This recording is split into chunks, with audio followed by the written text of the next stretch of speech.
Sophie Cunningham just became the most controversial player in the WNBA, and it's not even close. The Missouri farm girl turned basketball star has exploded from 400,000 to over 1.2 million TikTok followers in just 3 days, earned herself a $1 million social media empire, and become Caitlin Clark's personal enforcer. But here's what nobody's talking about: the shocking truth behind why she's really called MAGA Barbie, the expansion city comments that have entire cities coming for her neck, and the wild fashion choices that had everyone questioning if she'd lost her mind. If you think you know Sophie Cunningham's story, think again.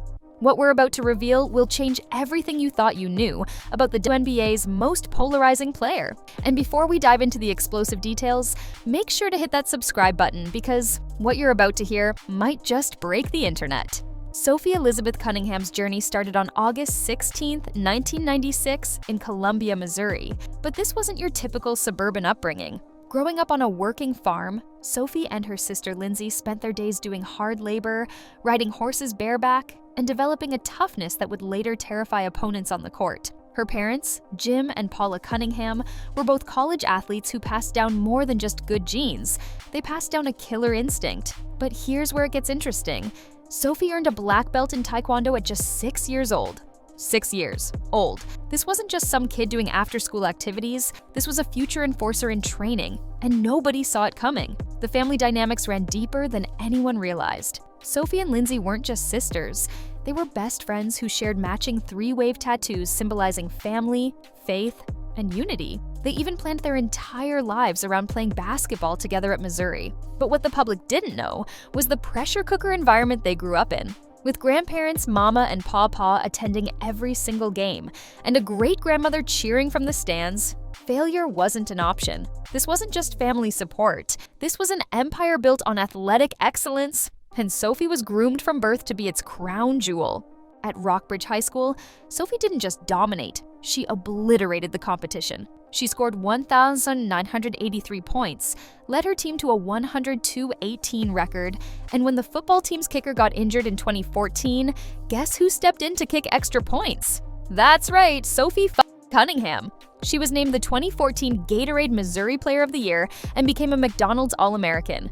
But these accolades barely scratched the surface of her competitive fire. Coaches would later reveal that Sophie would get physically ill if her team lost. Not metaphorically, but actually throwing up from the stress of defeat. This level of intensity should have been a warning sign for what was coming.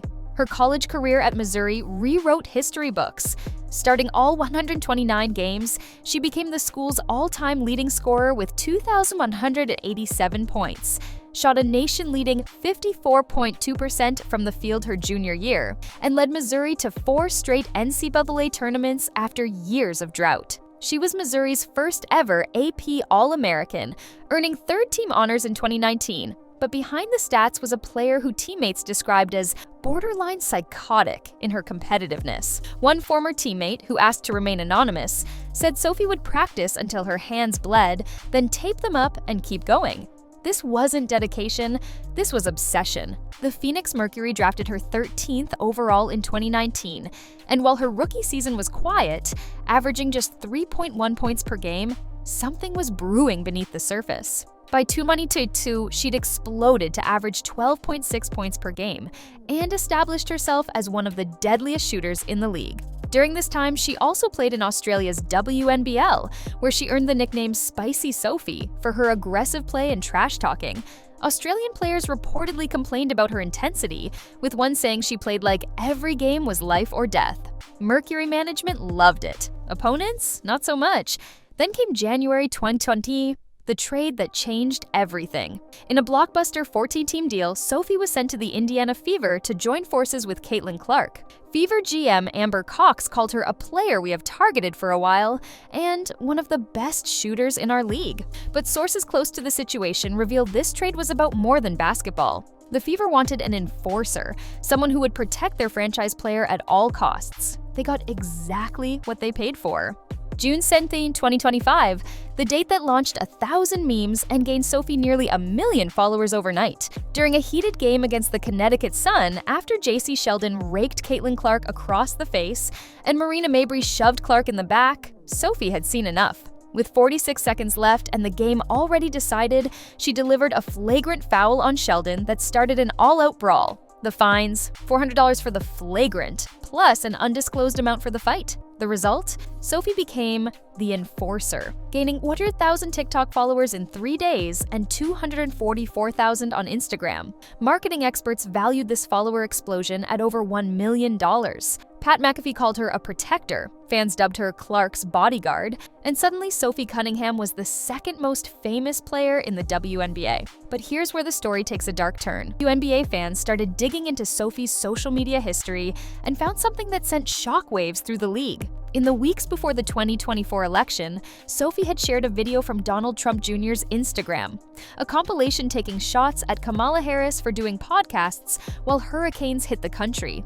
The backlash was immediate and brutal. Fans started calling her MAGA Barbie, and the nickname stuck. Her Mercury teammate Natasha Cloud even subtweeted about keeping those around her accountable. Sophie never confirmed or denied her political views, but when she showed up to a game wearing a red hat after the controversy, social media exploded. Was it a coincidence? A deliberate provocation? Sophie refused to comment, but her follower count kept climbing. The fashion controversies reached new heights on August 26, 2024. Sophie arrived at the arena wearing what the Mercury's social media team called a Love Island-inspired dress, a barely there outfit with strategic cutouts that revealed prominent tan lines. The video went viral with millions of views. Critics called it attention-seeking and inappropriate. Sophie's response? Actually, my mom picked that outfit out. The revelation that her mother was behind the viral look only added to the mystique. This wasn't just an athlete pushing boundaries, this was a calculated strategy to dominate headlines, and it was working perfectly. Just this week, Sophie sparked her biggest controversy yet. When the WNBA announced expansion teams in Cleveland, Detroit, and Philadelphia, Sophie didn't hold back. "I don't know how excited people are to be going to Detroit or Cleveland," she said, suggesting Miami, Nashville, and Kansas City would have been better choices. The cities of Cleveland and Detroit immediately fired back on social media, with Cleveland sharing a video of Caitlin Clark praising their city. Cavs owner Dan Gilbert, Donovan Mitchell, and Jemele Hill all weighed in. Nancy Lieberman told her to talk to LeBron James and Grant Hill about those cities. Sophie later tried to clarify, saying she was from blue-collar working people and understood the grind, but the damage was done. She'd managed to anger 2 entire fan bases in one sentence. Behind all the controversy is a deeper story about faith and family. Sophie draws a cross on her shoes, knees, heart, and forehead before every game. She frequently posts Bible verses, with Romans 8:28 pinned to her profile. She's publicly stated, "This is where God wanted me to be," about her WNBA career. But this religious devotion stands in stark contrast to her on-court persona and off-court controversies. How does someone who claims to play for God's glory also become known as the league's most aggressive enforcer? The contradiction has psychologists and fans alike trying to figure out the real Sophie Cunningham. Her personal life remains largely private, with Sophie stating she's single and focused on basketball.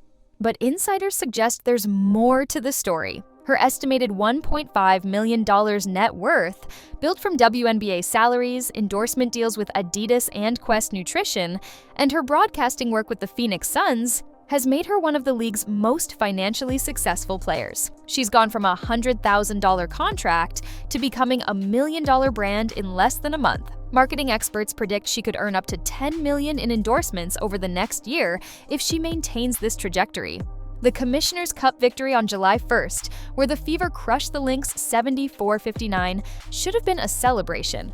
Instead, it became another platform for Sophie's controversial takes on expansion cities. Even in victory, she couldn't help but stir the pot. Teammates reportedly love her loyalty, but worry about her inability to stay out of controversy. One anonymous Fever player said, "Sophie will go to war for you, but sometimes we wish she'd just enjoy the win." As we head into the second half of the 2025 season, Sophie Cunningham has transformed from a role player to one of the most talked about athletes in women's sports. She's gained more followers in 3 days than most players gain in their entire careers. She's been called everything from the enforcer to MAGA Barbie to Caitlin's bodyguard. She's defended her teammates with literal violence, criticized entire cities, and worn outfits that broke the internet. Love her or hate her, You can't ignore her. But here's the question nobody's asking. What happens when Caitlin Clark doesn't need protecting anymore? What happens when the controversies stop generating followers? What happens when being the villain isn't profitable?